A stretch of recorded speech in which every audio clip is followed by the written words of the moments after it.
Pakistan's foreign minister confirming indirect talks between the US and Iran to end the war, with Islamabad as an intermediary.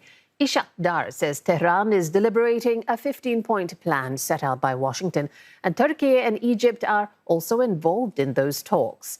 US President Donald Trump has doubled down on earlier threats against Iran to come to the negotiating table, Mr. Trump warning Tehran to get serious soon before it's too late. The US president also taking his anger out on NATO over their non-action against the, quote, lunatic nation of Iran. Earlier, Iran said it is reviewing a US proposal to end the war, but insisted that it has no intention of negotiating with Washington. ما خواهان خاتمه جنگ هستیم با شرایط خودمون البته و به شکلی که دیگه این جنگ تکرار نشه و درسی رو بگیرن دشمنان ما که دیگه هوس حتی حمله به ایران رو در سر نداشته باشن و دومی که خسارات مردم ایران پرداخت بشه. Well, we've got more from Hira Mustafa, who's reporting for CNA live from Islamabad, and then Ross Cullen, who's standing by in Van, Turkey. So first to Hira, and tell us a bit more about Pakistan's intermediary role between Washington and Tehran.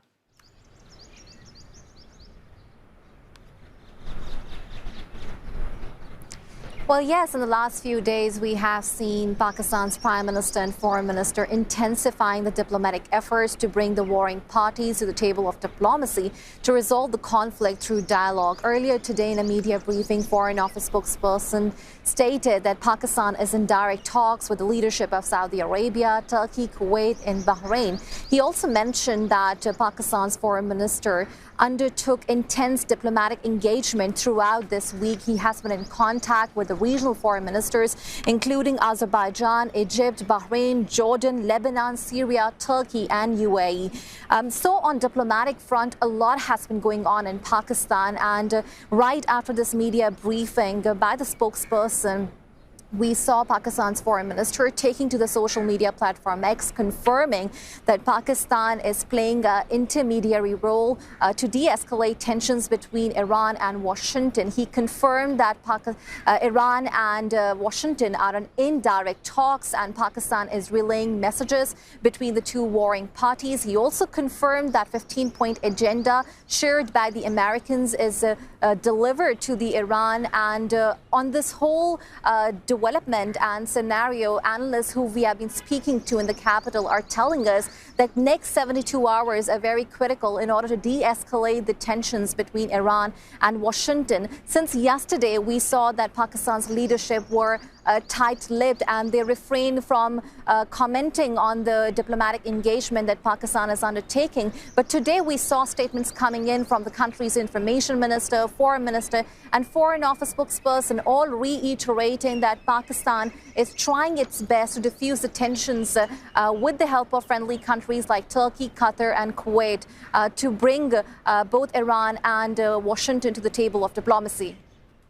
All right, and now we want to bring in Ross in Turkey because Ross, Pakistan's foreign minister, mentioned Turkey's role in the discussions as well. Do we know what role, what capacity Ankara is playing?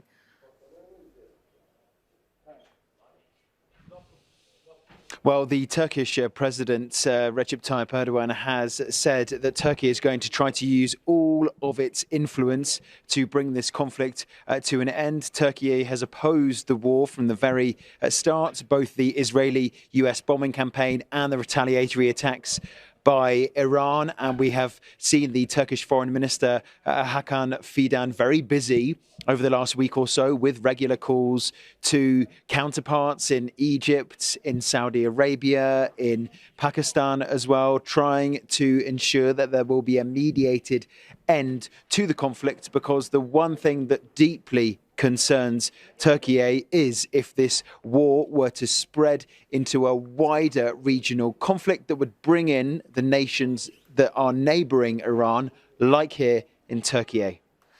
It would appear also, Ross, that the Gulf nations also hoping to play a role and get a part of these negotiations regarding the strikes across the regions. Can you talk to that point?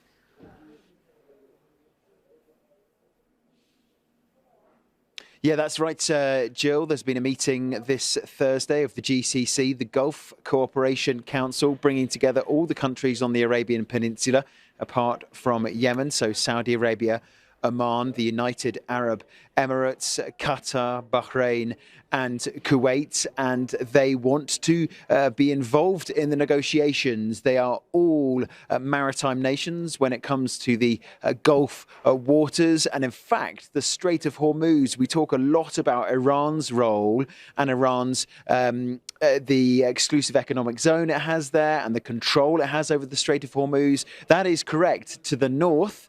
But to the south of the Strait of Hormuz, it is UAE and Omani waters, and all of those ships that are waiting to transit into the Gulf wait in the Gulf of Oman. So indeed, all of the nations in the GCC want to be involved in those negotiations. They've been attacked again by Iran today. Missile heading for the capital of the UAE, Abu Dhabi, shot down with that debris falling on the ground, killing 2 people. They are saying that Iran has targeted water facilities, hotels, it's targeted civilian sites, resulting in civilian deaths. And so they certainly want to stand united against Tehran and be involved in any negotiations between Washington and Tehran as well. Further strikes also carried out on Thursday by Israel of one of the top naval commanders of Iran's Islamic Revolutionary Guard Corps that Israel says was responsible for the mining of the Gulf, saying that he has now been eliminated and blown up. All right, understood. We leave it there for now. Our thanks to Hira Mustafa from Islamabad and Cullen from Van in Turkey, both live for CNA.